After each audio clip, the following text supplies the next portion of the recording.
The San Antonio Spurs have done a great job building a roster around Victor Wembenyama. They consist of veterans and young players alike, bringing in Chris Paul, bringing in Harrison Barnes, and they also have their youth with Devin Vassell, Jeremy Sohan, Keldon Johnson, and of course Stephon Castle. Last year, their average age, well, it was the same as their win total, 22. Crazy work. They bring in Chris Paul, who's 39. They bring in Harrison Barnes, who's 32. And with a couple of veterans and everybody else gaining a year of experience, Wemby going into year 2, Vassell going into, year 5, they're looking very, very good. Well, not very much better than last year, I should say. They have a solid bench. They also got Mama. We'll talk about all that and more in today's video. But if you're talking Spurs, you obviously have to start with Victor Wembenyama. 21.4 points per game, 10.6 rebounds, 3.9 assists, and 3.6 blocks per game. One of the greatest rookie seasons we've ever seen from a player coming in and immediately dominating. Even though he only shot 47% from the field and 33% from 3, I think that will improve next year. Everything about his game should improve next year because he's just going to be on a whole other level. He also has, what 7'5" guy is out in passing lanes, getting deflections and going to dunk with their nose at the top of the backboard? This kid will be 21 years old next year, and that's the craziest part, how good he is at such a young age. Running the break here, getting it to Vassell, and then going in and doing it himself, tapping it in. He's also going to be under the CP3 effect. Let's just take a look at Clint Capella, for example. Before Chris Paul, he averaged 14, 11, and 29 minutes.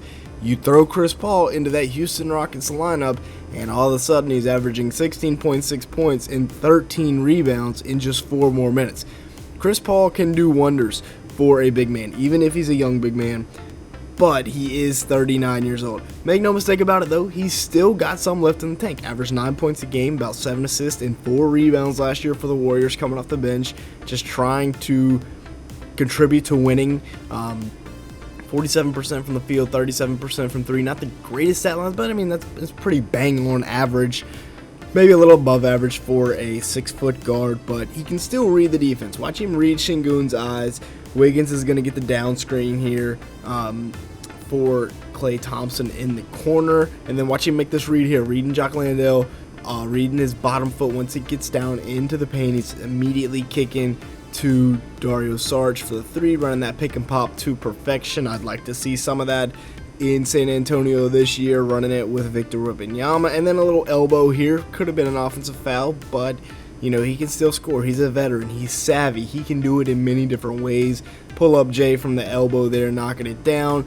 And then once again, running the offense. It helps when you have 2 of the greatest shooters of all time. And of course, Steph. And then you also had Klay in the clip we saw earlier.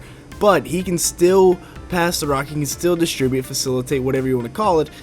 So Chris Paul, good addition. And then you also have Harrison Barnes, who comes in from Sacramento, and he is a corner specialist. 12.2 points a game, 3 boards, 1.2 assists in 29 minutes per game last year. I think he's going to be a big-time mentor to Devin Vassell. He shot 47% from the field, 39% from 3 in 5 attempts last year. So a guy that can definitely come in and help San Antonio. He's great off the ball. He can contribute without the ball, which is great for what young teams need. Knocking down the quarter 3, you see him giving the Warriors some problems right here. And then even post-scored a little bit, one-on-one with Draymond Green, who is not a bad defender whatsoever. And Harrison Barnes takes it right to him and gets the floater to go over the top. The ISO game here in the post against Podziemski. Little fall-away jumper, gets it to fall. Not a bad score at all. He's a great spacer, can really shoot the ball almost 40% from 3, which is, a benchmark of a really, really good. And I think, like I said, he will have a very positive impact on Devin Vassell, who coming into the year, his 3-point percentage dropped from last year. It dropped 2 points. It was at 37%, or it was at 39%. Now it's at 37%.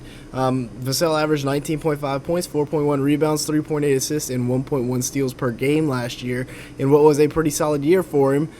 But I think the efficiency can still improve. Only 47% from the field, or 47% from the field. That's pretty good. I'll give it to him. It went up 3 points, but 37% from 3. I'd like to see that at 38, 39. As he continues to get older and develop more. Great defense here on Gordon Hayward. That's something he's always been great at, is being a two-way wing. But as his usage has gone up on offense, his defensive rating has come down. So something to look for. But he's the number 2 option. So as long as he plays decent defense, he should be fine. And he's a mid-range specialist. 55% from the 2-point range, so even if the 3 ball's not going, he can get inside and score. With that being said, if you've made it this far into the video, make sure to like button, leave me a comment down below, and hit that subscribe button if you are enjoying today's video at any point. As you can see here, basically everybody that watches these videos are not subscribed to the channel, so if that is you, go ahead and fix that right now. Also, we're looking for about 200 likes on today's video, and with that being said, let's go ahead and continue on looking at the rookie point guard that they drafted, Stephon Castle, who is coming off of a year in UConn where he won a national championship. He averaged 11 points a game, 4.3 rebounds, 2.7 assists in 27 minutes per game. Just a very good overall season for Castle, who's a great defender, 47% from the field.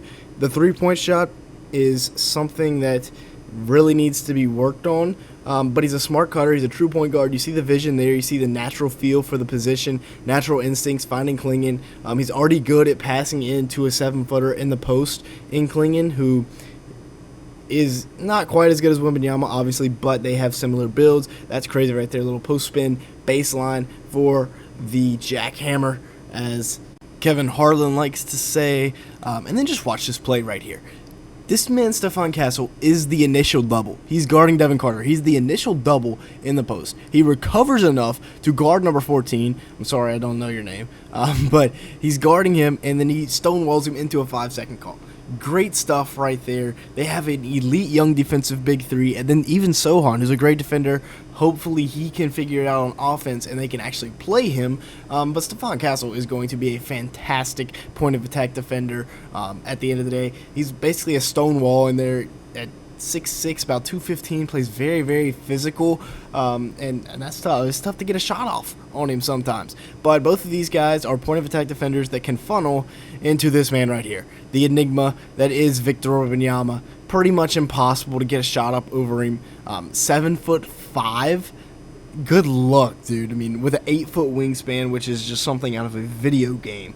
He looks like a creative player. He doesn't look like a real player. Sometimes you will have success if you take it into his chest, but every year he's just going to continue to get bigger and stronger. I mean, just watch this play right here. It's a 4-on-2, and they can't get it past Wemby. He's making himself as big as possible. I mean, maybe a pass would have worked out a little bit better, but still, sends it back the other way. Now he's guarding one of the quickest players in the NBA, Anthony Edwards, and that's still very good defense. Yes, he had to rely on help a little bit, but that is very good defense right there from Victor Wembenyama. And then the help, the recover, give me that off the backboard. This picture is crazy, but at 7'5" with an 8-foot wingspan, Victor Wembenyama is more than gifted. And then you have, of course, Greg Popovich coaching him and developing him every year. And this team has a lot of potential. They have a very exciting future with all of these future picks. They have Charlotte's lottery protected pick next year, Chicago's top 10 protected pick, and then, of course, their own. And they have 4 picks in 2026, or the potential to have 4 picks, the potential to have 3 picks in 2027, including those Hawks picks. And reminder, the Hawks just got the #1 overall pick in the draft. And then they also have the picks from the Rob Dillingham trade in 2030 and 2031, as well as a Mavericks pick in 2030 and a Celtics pick in 2028. But that Celtics pick only becomes a Celtics pick if it is between 2 to 14. So interesting protections they put on it right there. Now, playoffs, question mark. It'll be up to Popovich. We'll see what he can cook up.